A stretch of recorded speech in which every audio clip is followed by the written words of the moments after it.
Oke, ya selamat siang teman-teman. Ya pada presentasi kali ini saya coba akan bahas ya mengenai workflow beta atau internal test yang ada dalam Agile ya. Nah, langsung aja kita masuk ke bagian pengertiannya gitu ya. Apa sih itu beta test gitu. Nah,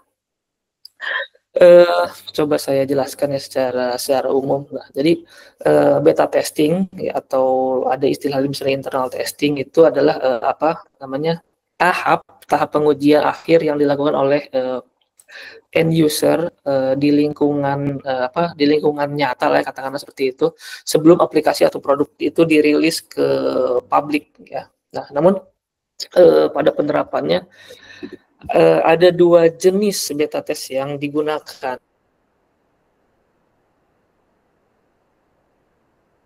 Gitu ya. Yang pertama itu tadi dijelaskan ya, ada aplikasi yang dilakukan oleh customer sungguhan buat mastiin bahwa software atau fitur-fitur yang ada di dalamnya itu berfungsi dengan baik di berbagai perangkat atau kondisi di lapangan.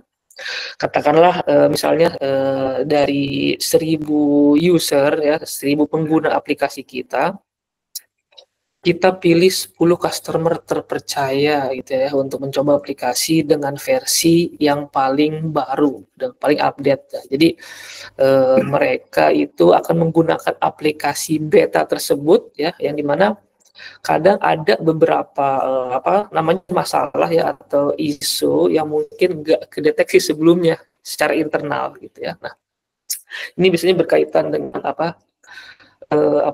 kondisi, jenis, gadget yang digunakan, kemudian versi berapa, terus juga kadang ada beberapa kondisi, koneksi internet yang nggak stabil, itu juga bisa jadi salah satu faktor kendala versi terbaru gitu ya. Nah, itu juga harus, kita uji gitu ya, karena itu nggak kalah penting juga untuk memastikan bahwa aplikasi atau fitur versi baru dari aplikasi kita itu berjalan dengan baik gitu ya. Nah, biasanya setelah, diuji oleh end user gitu ya, bisa, dalam beberapa hari lah ya katakan seperti itu. Nah, baru nanti ditinjau apakah ada kendala selama pemakaian versi terbaru oleh customer tadi. Nah, jika dari ke-10-nya itu tidak menemukan kendala, maka versi terbaru siap dirilis 100% ke publik. Namun jika memang ada kendala itu, akan di-list ya, akan dibuat dokumentasinya, kemudian juga nanti akan di-fixing oleh, tim developer, gitu. Lalu, tadi, itu pembahasan beta test secara umum ya, secara yang ya biasa dilakukan. Kemudian ada, opsi lain ya, yaitu beta test internal, di mana, aplikasi atau produk yang akan dirilis itu dites terlebih dahulu di production, tapi hanya bisa diakses, oleh tim internal gitu ya, seperti, divisi-divisi lain gitu ya. Di luar, seperti dev, QA, kemudian produk atau, sales dan sebagainya. Nah, prosesnya masih kurang lebih sama jika ada bug atau temuan dari internal yang sudah, diperbaiki, nanti, baru, versi terbaru tersebut akan dirilis ke publik gitu. Nah, itu, pengertian dari kedua beta test tersebut. Nah, mungkin secara goals sebenarnya sama ya, yaitu meminimalisir bug atau kendala, saat penggunaan aplikasi di production gitu ya, di lapangan. Nah, dengan gitu kan kita juga jadi tahu ya di luar bug fungsional yang sudah dites oleh QA ya di staging. Nah, hal-hal seperti ini juga yang menurut saya sangat, penting untuk jadi perhatian. Kenapa? Karena tentu, ini berpengaruh juga ya kepada banyak pengguna yang bisa pakai produk kita. Nah, jadi mungkin kurang lebih seperti itu penjelasan mengenai beta test. Nah, mungkin selanjutnya, ah, kita bahas, mengenai perbedaan antara, alpha test dan beta test. Karena, keduanya itu saling berkaitan ya.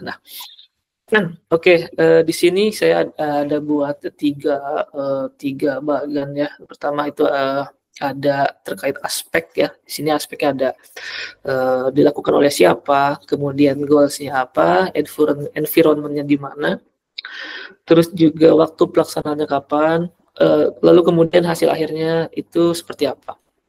Nah, untuk aspek olehnya ya, untuk di alpha test itu dilakukan oleh tim internal gitu ya, baik QA maupun developer. Jadi di sini yang berhak untuk ngetes ya benar-benar orang-orang internal aja gitu ya. Berbeda dengan halnya di beta test. Nah, di beta test di sini bisa berupa perwakilan dari stakeholder atau dari bisnis user ya. Kemudian juga bisa juga dari end user, dari customer. Nah, jadi perbedaannya dari siapa yang ngetes aplikasi tersebut. Gitu. Kemudian goals-nya, nah kalau untuk alpha test ini itu mendeteksi bug teknis sebelum dirilis ke user gitu ya. Nah, sedangkan di beta test yang mendapatkan feedback dari user sungguhan di lapangan gitu ya. Kadang ada beberapa user behavior-nya beda gitu, yang user beneran sama user yang ada di internal gitu. Kemudian untuk environment-nya, nah untuk alpha test ini di staging, sedangkan di beta test itu langsung di production. Kemudian untuk waktu pelaksanaannya tentu untuk alpha test dilakukan sebelum beta testing gitu ya, sebelum masuk ke production, maka kita make sure dulu minimalisir bug-bug yang terjadi gitu ya, yang seharusnya nggak rilis ya kita temukan terlebih dahulu. Nah, kemudian untuk di beta test itu waktu pelaksanaannya itu setelah alpha testing rilis final. Jadi kita make sure dulu sebelum benar-benar dipakai oleh banyak orang, oleh banyak user, maka kita pastiin dulu tuh di production apakah aplikasi ini layak dirilis atau enggak. Kemudian untuk aspek hasil akhirnya di alpha test ya, perbaikan bug teknis dan kesiapan software untuk beta testing. Nah, ini hasil akhirnya. Kemudian untuk beta testnya yaitu feedback dari user atau perbaikan terakhir sebelum dirilis. Itu kurang lebih secara umum ya gambaran mengenai perbedaan alpha test dan beta test. Lalu kita masuk ke pembahasan fungsi beta test itu sendiri. Tadi sudah dijelaskan ya mengenai pengertiannya secara singkat. Nah, kita mungkin lanjut sini ke tujuan dari beta test itu apa sih gitu ya. Nah, ya seperti yang udah dimention tadi, di sini saya coba jabarkan beberapa tujuannya dilakukan beta test. Di sini ada kurang lebih ada 4 ya, ada 4 poin. Ya, yang pertama itu ada mengidentifikasi bug atau masalah yang tidak terdeteksi dari awal. Nah, ini fungsi pertama. Jadi meskipun teman-teman QA atau developer itu sudah melakukan pengujian internal sebelumnya ya di alpha test tadi, nah hal itu nggak menutup kemungkinan masih ada bug gitu ya, atau ada error yang terlewat gitu ya, manusiawi. Nah, dengan dilakukannya beta testing ya, nah user bisa menemukan masalah yang mungkin nggak terlihat di lingkungan pengujian internal sebelumnya gitu. Nah, contoh misalnya aplikasi tiba-tiba crash gitu ya saat digunakan di gadget tertentu, di perangkat tertentu. Nah, ini ya mungkin secara internal di HP para QA ataupun developer itu nggak ada masalah, tapi kan di lapangan ada banyak sekali jenis perangkat, ada banyak sekali jenis versi yang tentu selalu ada kemungkinan error itu muncul gitu. Nah, yang kedua adalah menguji performa di berbagai perangkat. Nah, ini juga fungsi dari beta test ya. Jadi software bisa bekerja dengan baik ya di lingkungan staging gitu ya. Tetapi bisa saja mengalami masalah saat naik production atau di environment yang berbeda. Nah, jadi salah satu tujuan beta testing itu membantu menguji aplikasi di berbagai kondisi di lapangan. Nah, contohnya kurang lebih sama ya, misalnya di aplikasi ini berjalan lancar di iPhone gitu ya, tetapi ternyata wah lemot atau ada beberapa fitur yang nggak bisa digunakan di Android. Nah, ini juga kita harus make sure gitu ya di beta test. Kemudian yang ketiga ada sebagai evaluasi ya untuk kemudahan penggunaan ya user experience. Nah, beta testing juga sangat ngebantu apakah aplikasi yang sudah kita buat, yang sudah kita rilis itu mudah digunakan atau justru bikin bingung usernya gitu. Nah, jika ketika proses beta test banyak user yang ngerasa kesulitan atau ribet gitu ya mengoperasikan fitur-fitur di dalam aplikasinya, maka ini tentu masukan gitu ya untuk khususnya untuk tim internal baik tim produk maupun tim developer dan QA untuk memperbaiki user experience-nya agar bisa lebih mudah digunakan ya. Nah, kemudian yang keempat, ini ada memastikan fitur ya sesuai dengan kebutuhan user, gitu ya. Nah, terkadang fitur yang dikembangkan ya oleh tim produk itu nggak sesuai dengan ekspektasi user. Nah, beta testing ini fungsinya adalah membantu mengumpulkan feedback ya atau masukan dari user untuk mengetahui apakah fitur yang benar-benar yang dirilis itu bermanfaat sesuai kebutuhan apa enggak gitu, apa justru user sebenarnya nggak perlu banget fitur tersebut gitu. Nah, itu tadi mengenai fungsi beta test. Nah, mungkin kalau di sini lebih ke contoh penerapan si beta test itu gimana ya. Di sini ada beberapa terkait pengaplikasian beta gitu ya baik di Android, di Apple sama di Oracle lah. Coba kita buka salah satunya. Nah, ini salah satu contoh page khusus untuk yang disediakan Google untuk usernya yang ingin mencoba beta gitu ya, untuk mencoba versi terbaru dari mereka gitu ya. Mengenai di sini ada penjelasan tentang beta program, kemudian yang baru tuh apa sih di versi yang akan dirilis gitu ya. Jadi user juga bisa tahu yang baru itu apa aja di sini fitur-fiturnya, gimana kita untuk berpartisipasi dalam penggunaan beta tersebut gitu ya. Di sini juga menginformasikan versi ini tuh tersedia di HP apa aja gitu ya. Nanti biasanya Google juga akan menuliskan list-list HP apa saja yang support untuk melakukan beta test seperti ini. Ini kurang lebih salah satu contoh beta di Google atau di Android ya. Nah, kemudian kita masuk ke workflow beta atau internal test aplikasi Super App.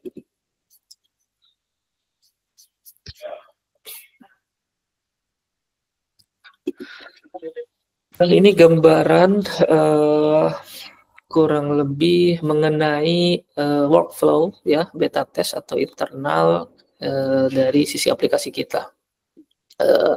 Di sini ada tiga divisi yang berbeda ya yang terkait langsung dengan beta test. Yang pertama di sini ada dev, kemudian juga ada test engineer, terus kemudian juga ada product manager atau business user. Nah, flow yang pertama tentu adalah dari sisi dev terlebih dahulu gitu ya.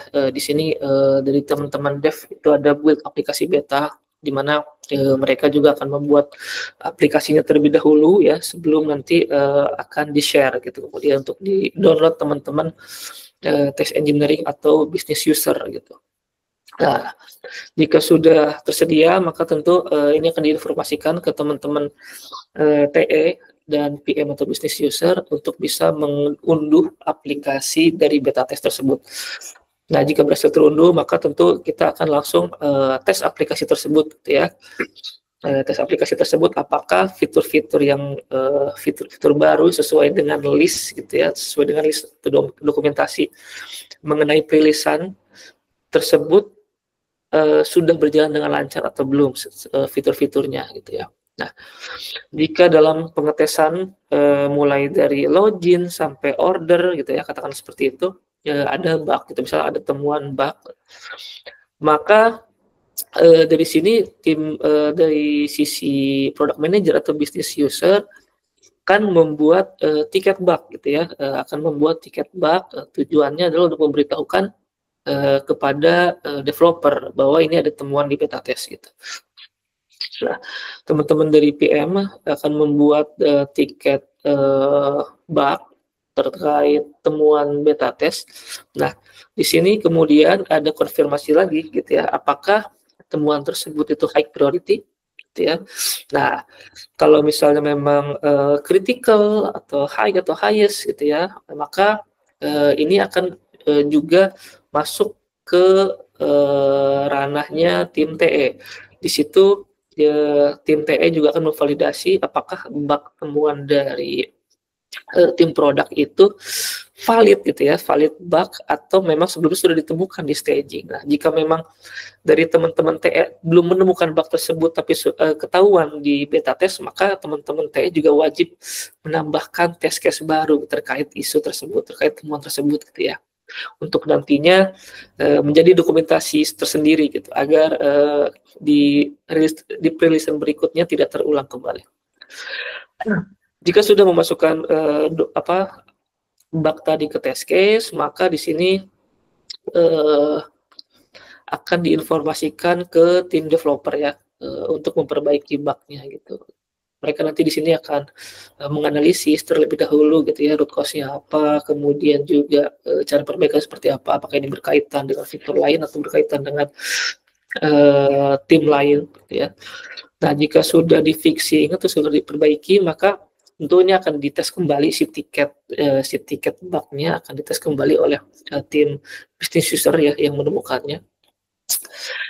Itu akan berulang masuk lagi ke sini, apakah hasil fixingnya itu sudah aman gitu ya, ada bug apa enggak. Nah, kalau enggak, tentu di sini akan diinfokan ke grup chat gitu ya, akan diinfokan grup chat bahwa list-list temuan atau secara keseluruhan beta test ini sudah siap dirilis gitu ya, maupun bug-bug yang sudah ditemukan pun sudah di-fixing. Maka ini akan diinfokan di grup ya, di grup khusus yang tentunya di dalamnya itu ada berbagai macam divisi ya, dari QA, developer maupun produk itu sendiri. Nah, baik lagi tadi misalnya kalau misalnya ada bug, ini kan membuat tiket bug, kemudian kalau high priority tadi divalidasi dulu oleh bug. Jika tidak high priority atau sifatnya low atau medium, maka di sini teman-teman produk wajib membuat tiket backlog yang nantinya akan di-fixing di sprint depan gitu ya. Nah, balik lagi tadi setelah diinfo di grup ya, jika sudah oke dan layak deploy, maka ini akan diinformasikan di grup, maka developer akan mengeksekusi beta test untuk ready to deploy dan digunakan oleh user secara umum gitu ya. Maka ya kurang lebih seperti itu sih mengenai flow internal beta test yang ada di aplikasi kita. Ya, terima kasih.